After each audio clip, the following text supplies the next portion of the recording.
Hello there, and welcome to another BD ASMR, which of course stands for Baron Dessert ASMR.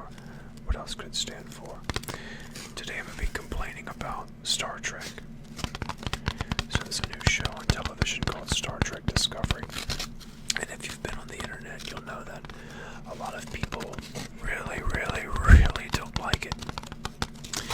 And when it was first announced, I was actually extremely excited because it's been such a very long time since we had a Star Trek television show. It's been since Star Trek Enterprise, which was like 2002, 2000, something like that. So anyway, I was one of the few people who was actually excited to see it. But when the initial reports were pretty negative, I held off until at least the season was ended. But I've recently watched all of season 1, and now I'm on season 2, so this will actually just be, I guess, a season 1 review. No spoilers. I'm not going to go into any details, and let me just say that I do think it is, worth watching. It's not horrible, It's definitely not great though. So let's get started. So firstly, let's talk about the good things. I kind of have my notes over here, so I'm not going from a script, I'm just going from my own notes. Number 1 is the look of the show. The show actually looks really good. It looks better than a lot of movies that are made today, especially science fiction. It has a very slick, dark look, great cinematography. Only caveat I can say with the way it's shot is it always has like that constantly moving camera that's always panning like this when they're talking, Captain, we have to go to the, and it's just going like this. It's just, if you watch it, the camera never stands still. It's almost like the MTV shows back in the late 90s, like with the hip camera that's like a hand cam.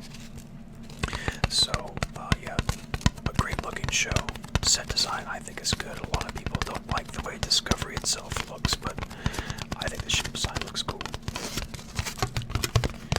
At least for Starfleet. We'll get to other things later.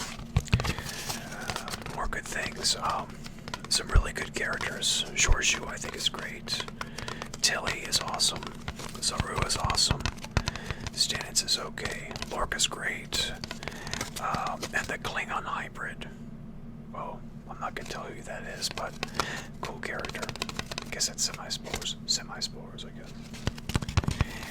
A lot of people don't like Michael Burnham.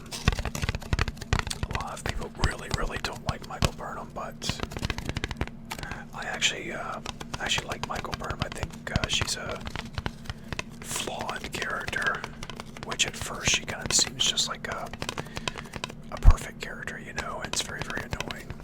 Kind of like the way that Wesley Crusher was in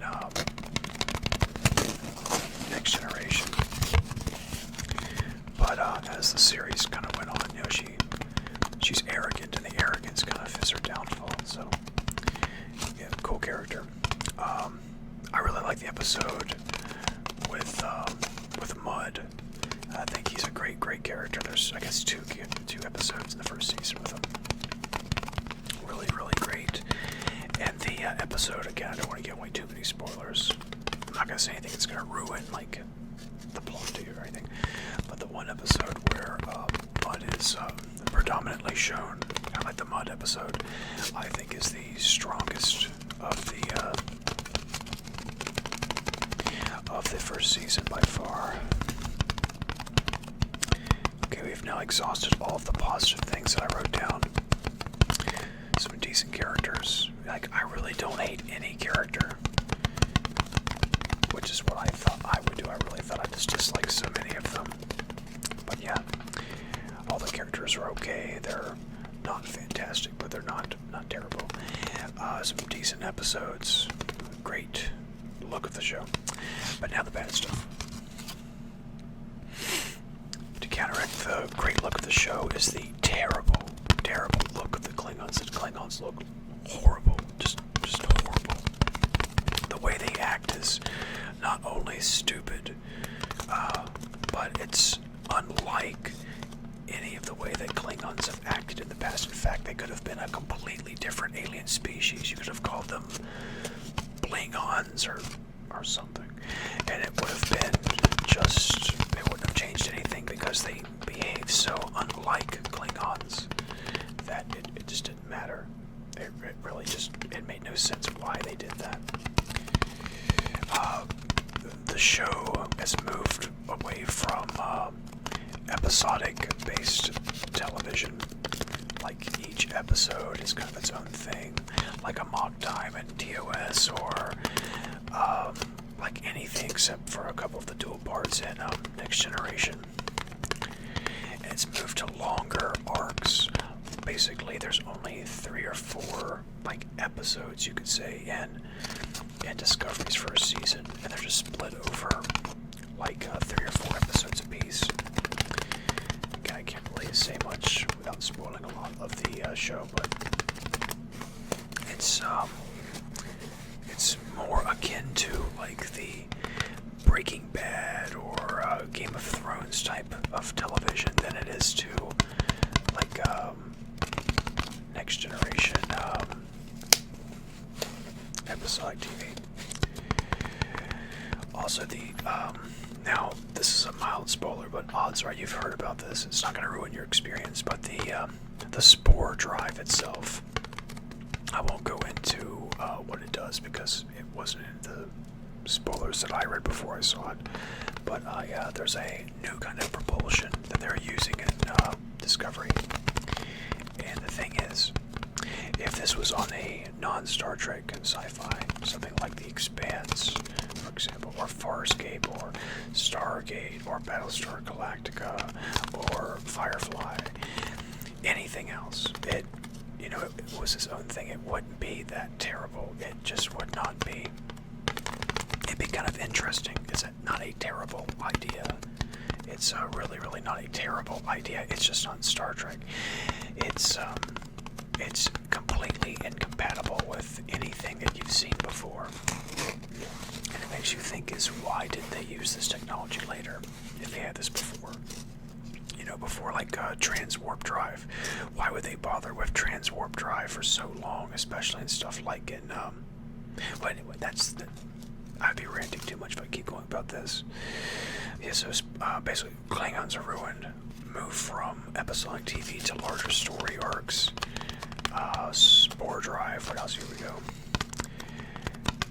To a large degree, I kind of touched on this, but the show feels almost like the people who made it not only weren't Star Trek fans, but maybe they really hadn't seen an episode of Star Trek, that maybe they had watched a couple episodes of Game of Thrones, like on a binge watch, or Dawson's Creek, or something like that, and they just decided, like, hey, these kind of ideas, these tropes, this formula really works with other shows, so let's make it, work with Star Trek.